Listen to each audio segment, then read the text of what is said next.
오늘의 말씀 빛과 생명으로 초청하시는 예수 그리스도 요한복음 3장 13절로 24절입니다. 오늘 나눌 말씀은요, 성경 전체에서 가장 유명하고 구원의 핵심을 담고 있는 요한복음 3장의 후반부입니다. 예수님께서 밤에 찾아온 바리새인 니고데모에게 하나님의 나라의 비밀과 구원의 길을 설명해 주시는 장면입니다. 첫 번째 주제, 십자가의 사랑으로 여신 영원한 생명입니다. 요한복음 3장 13절, 하늘로부터 내려온 자, 곧 하늘에 있는 인자 외에는 아무도 하늘에 올라가지 아니하였느니라. 인간은요, 아무리 뛰어난 지식과 도덕성을 가지고 있어도요, 스스로 세 번째 하늘이죠, 하나님의 영역에 올라가 그 비밀을 알 수가 없어요. 오직 하늘에서 이 땅으로 내려오신 예수 그리스도만이 하나님의 나라의 진리를 완벽하게 설명해 줄 수 있는 유일한 분임을 이 구절이 말해주고 있는 것입니다. 내 지식이나 경험, 세상의 철학, 영적인 문제, 삶의 근본적인 답을 많은 인간들은 찾으려고 해요. 그러나 그런 세상적인 것은 다 한계가 있습니다. 한계에 부딪힐 수밖에 없어요. 죽음 이유를 아는 사람은 없어요. 오직 하늘에서 오신 예수님만이 이 죽음 이유를 아신다는 거예요. 그래서 성경, 이 예수님의 말씀을 우리 삶의 완전한 기준으로, 진리로 삼아야지 세상에서 줄 수 없는 영생과 평안을 우리가 누릴 수 있는 것입니다. 14절, 또 모세가 광야에서 뱀을 든 것 같이 인자도 반드시 들려야만 하리니, 이 예수님이 십자가에 매달린다는 뜻입니다. 구약 시대 민수기 21장에 보면요, 이스라엘 백성이 불순종하다가 독뱀에 물려 죽어가고 있었어요. 그때 모세가 장대 위에 노뱀을 매달아 놓고 그것을 보는 사람은 다 산다고 해서 실제 보고 살았습니다. 이처럼 예수님도 십자가라는 나무에 높이 달려 죽으셔야만 우리가 죄의 독에서 살 수 있음을 말씀하고 있는 겁니다. 죄의 유혹과 인생의 문제로 마음이 병들고 죽어갈 때 십자가에 달려서 나의 모든 죄를 짊어지신 예수 그리스도를 바라봐야 우리가 살 수가 있습니다. 내 힘으로 죄를 해결할 수 있나요? 없어요. 나를 위해 들리신 십자가를 바라볼 때 치유와 회복이 시작됩니다. 저는 저를 아주 힘들게 만들었던 것이 제 안에 있는 완벽주의, 남들과 비교하고 세상적인 기준으로 너는 왜 못하냐, 왜 그들만큼 못하냐 라면서 저를 이렇게 제가 제 스스로를 이렇게 학대해가지고 진짜 정신병이 나을 것처럼, 그러더니 그것이 자율신경을 다 망가뜨려서 제 20년 동안 불면증과 복통, 과민성 복통까지 일으켜가지고 저를 이렇게 죽을 만큼 고생을 시켰죠. 근데 이런 것을 다 이렇게 해보고 그렇게 과정을 보니까 인간이라는 존재가 예수님 외에는 치유받을 수, 회복받을 수가 없다라는 것을 다시 한번 깨닫게 됩니다. 그래서 제가 기존에 이렇게 성경을 다 이렇게 공부를 하면서도 여전히 세상적인 기준으로 내가 더 잘해야지라고 했던 것이 오히려 그것이 제 발목을 잡았던 거였더라고요. 그래서 이걸 내려놔야 되는구나. 내가 집착했던 거를 내려놔야지 오히려 하나님이 나를 쓰시는구나 라는 것을 계속 깨닫고 지금 바뀌려고 노력 중에 있습니다. 물론 쉽게 하루아침에 되는 건 아니겠지만 말이죠. 15절에 이렇게 나와 있습니다. 이것은 누구든지 그를 믿는 자는 멸망하지 아니하고 영원한 생명을 얻게 하려 함이라. 여기 나와 있잖아요. 영원한 생명을 예수님 믿으면 얻을 수 있다라는 거죠. 광야에서 노뱀을 바라보는 데는 어떠한 돈이나 자격, 조건이 필요가 없었어요. 그냥 누구나 다 보면 자기가 원하면 볼 수 있었어요. 그저 바라보기만 하면 다 병이 나았어요. 뱀에게 물린 그것이 행위 구원이 아니라는 거예요. 행위 없는 구원이죠. 예수님을 믿는 것도 마찬가지입니다. 신분, 과거의 죄, 능력 상관이 없어요. 오직 예수님만을 바라보고 믿기만 하면 영생을 얻는다는 겁니다. 오늘날 세상은 어때요? 엄청나게 조건을 따집니다. 너 조건이 돼? 안 되잖아. 너 가치 없잖아. 내몰차게 떨어뜨리는 게 오늘날 세상이에요. 이런 세상에서 오늘날 너무 많은 사람들이 경쟁에서 떨어진 사람들이 우울증에 걸려서 자살까지 하는 게 지금 대한민국의 현 주소입니다. 왜 과거보다 더 잘 살게 되었는데 자살을 이렇게 전 세계에서 가장 많이 합니까?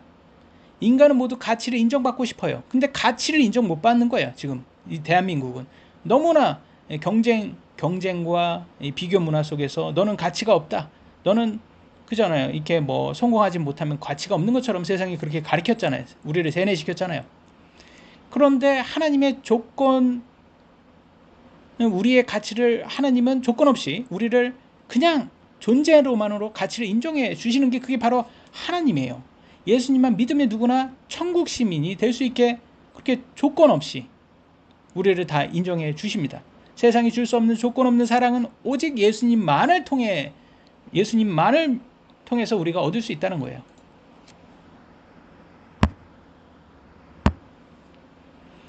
구원은요, 나의 행위나 공로로 얻는 것이 아니라 하나님의 전적인 은혜입니다. 100% 은혜예요. 그냥 여기에서 행위 구원 딱 들어가잖아요. 그러면 율법주의가 돼버리고, 그러면 자기 바리새인처럼 교만이 나올 수밖에 없어요. 누가 여기에 행위를 조금이라도 1%, 단 1%로 집어넣어 버리면 그냥 사이비 이단이 돼 가는 거예요. 그러니까 우리는 이거 조심해야 되는 거예요.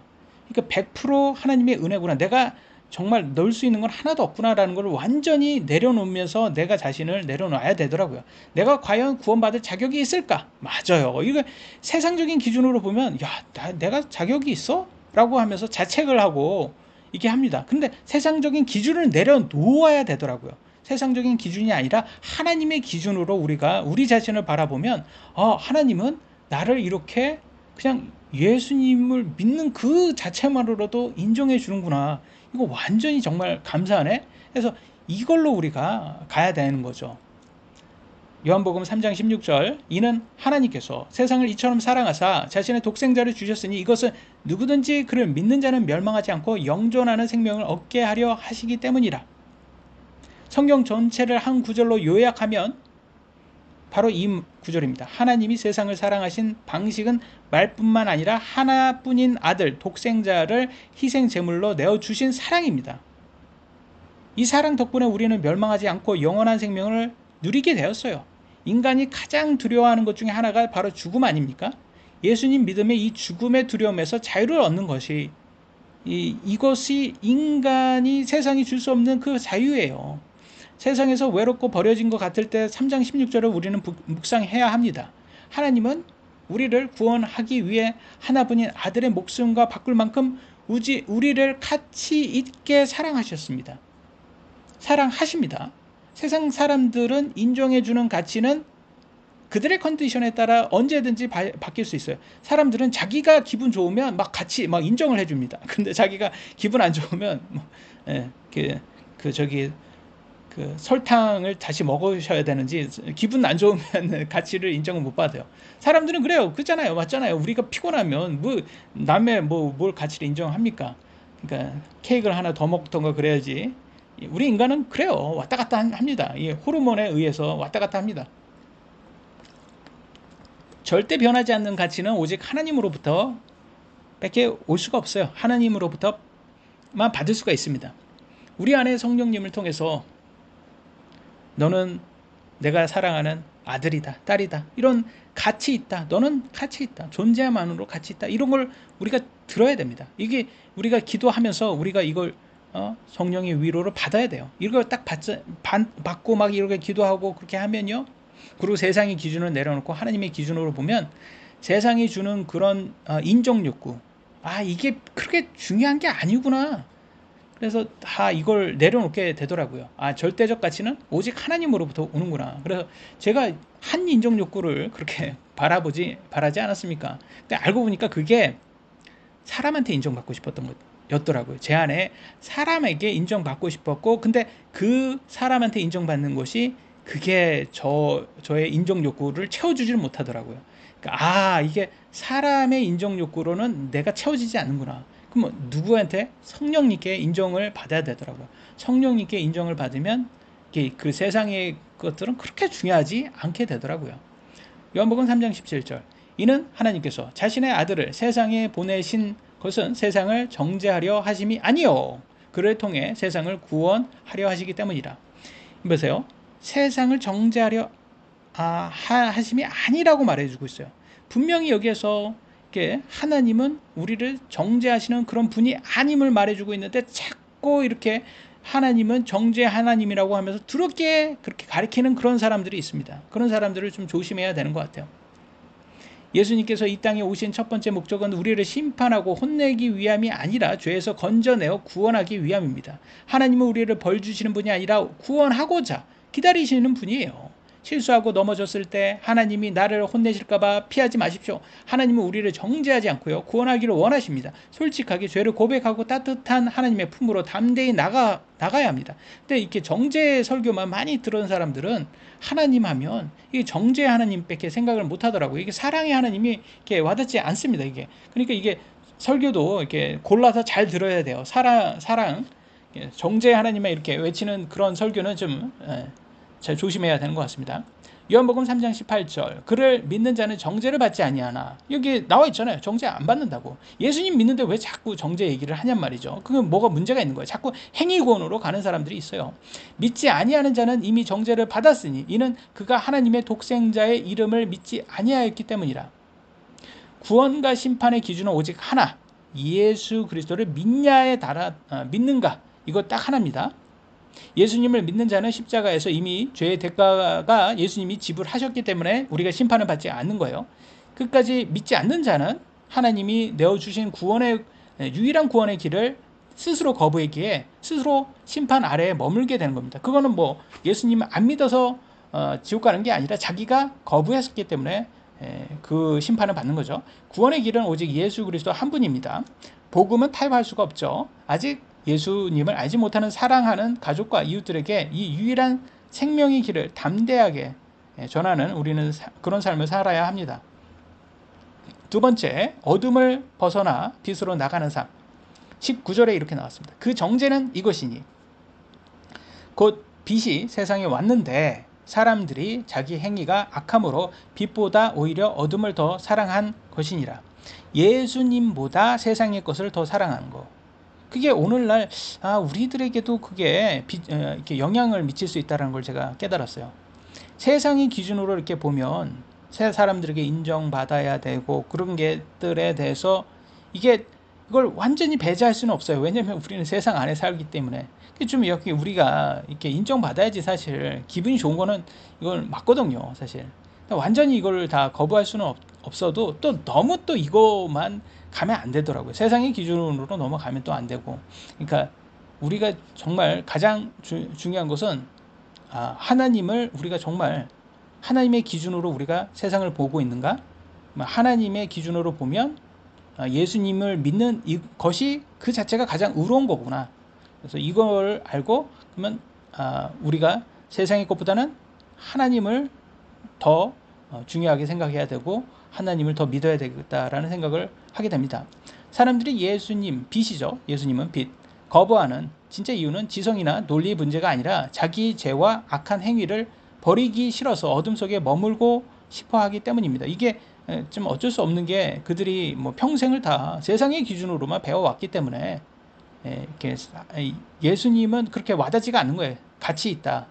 눈에 보이는 세상의 기준으로만 살면요, 예수님이 그렇게 중요하게 느껴지지 않습니다. 하지만 눈에 보이지 않는 세상은 그 영원한 세상은 눈에 보이지 않잖아요, 지금. 그래서 지혜로운 사람들은 영원한 기준이 하나님 말씀으로 예수님을 세상보다 더 사랑해야 된다는 것을 알게 됩니다.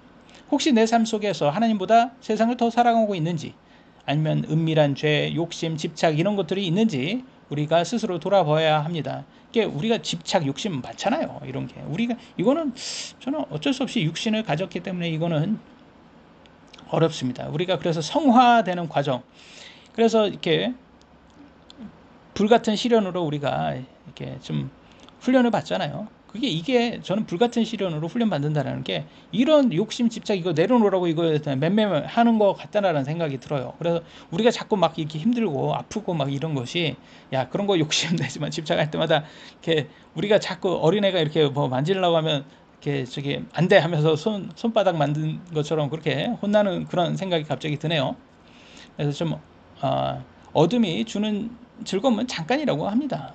사실 그죠? 빛이 주는 영원한 자유를 우리는 선택해야지 지혜로운 사람이 되겠죠. 20절 이는 악을 행하는 자마다 빛을 미워하고 또 빛으로 나아오지 아니함은 자기 행위들이 책망을 받을까 염려하기 때문이라. 어둠 속에 숨어 죄를 짓는 사람은 빛이 비춰질 때 자신의 부끄러운 모습이 드러날까봐 빛을 싫어하고 피합니다. 죄는 드러나는 것을 두려워하기 때문입니다. 죄가 드러나는 게 세상은 피해를 전혀 주지 않았음에도 기독교를 그냥 싫어해요. 이런 사람들로 가득해요. 왜 싫어하냐? 그냥 싫대요. 기독교는. 모르겠어. 나는 기독교는 왜 싫은지 몰라. 뭐 그렇게 해요. 왜냐하면 세상의 기준으로 보면 싫어요. 세상의 기준으로는 그렇게 또 교육을 받아왔고 그래서 또 그렇게 그들이 세상이 배척을 합니다. 기독교를 배척을 많이 해요. 그렇다고 또 기독교가 우리가 그들을 배척하면 안 되더라고요. 우리는 그들을 배척하지 말고 하나님의 사랑과 은혜로 진리의 말씀을 지혜롭게 전하면서 포용해야 되는 것 같더라고요. 원수를 사랑하라. 그거 어렵잖아요. 근데 여기에서 들어가야 되는 것 같아요. 죄를 감추려고 숨을수록 우리의 영혼은 더욱 피폐해집니다. 그래서 이렇게 세상의 기준으로 집착하면 집착할수록 더 피폐해지는 것 같아요. 책망받는 것이 두려워 하나님을 피하지 말고요. 부끄러운 모습 그대로 빛 대신 주님 앞에 나아가 드러내어 씻음 받아야 합니다. 21절 그러나 진리를 행하는 자는 빛으로 나아오나니 그죠? 이거는 뭐 예수님을 믿는 사람 이 빛으로 나간다는 거 예수님께로 나간다는 거죠. 이것은 자기 행위들 곧 그 행위들이 하나님 안에서 이루어졌음을 나타내려 함이라 하시니라. 하나님의 뜻대로 살고자 하는 자는요 숨길 것이 없기에 기꺼이 빛으로 나아옵니다. 그리고 자신의 모든 선한 삶과 행위가 다 내 힘이 아닌 하나님 안에서 하나님의 은혜로 이루어졌음을 솔직히 인정하고 고백합니다. 이게 핵심이에요. 예수님 믿고 선한 행위 성화죠. 이것은 자랑할 수가 없어요. 왜? 이것도 은혜입니다. 우리의 능력으로 하는 게 아니라 우리 안에 있는 성령님이 하시는 거예요. 그러니까 내가 했다고 말할 수가 없는 거예요. 이걸 자랑할 수가 없어요. 자랑하면 안 됩니다. 성령님의 능력을 구해서 투명하고 정직한 삶을 우리는 살아야 합니다. 우리 능력으로는 안 되죠. 성령님이 우리 안에서 일하셔야지만 나옵니다. 매일 말씀과 기도라는 빛 앞에 나를 비추어 보고 내 삶에 일어나는 모든 좋은 열매들, 성령의 열매죠. 하나님의 은혜임을 인정해야지. 이게 핵심인 것 같아요. 하나님의 은혜임을 인정해야 돼. 내가 잘났다. 내가 했다. 너는 못하지? 나는 했다. 라고 이렇게 들어가면 바로 바리새인 교만이 나옵니다. 하나님께만 영광을 돌리는 삶을 사는 것이 중요합니다. 그죠? 이거 하나님이 하셨기 때문에 하나님께 영광을 돌려야지 내가 한 게 아니에요. 남과 비교하고 내가 더 의롭다라는 교만은요. 예수님이 극혐한 바리새인의 위선입니다. 예수님이 다른 사람을 지적 안 하고 바리새인만 그렇게 극혐했어요. 얼마나 싫어했는지 몰라요.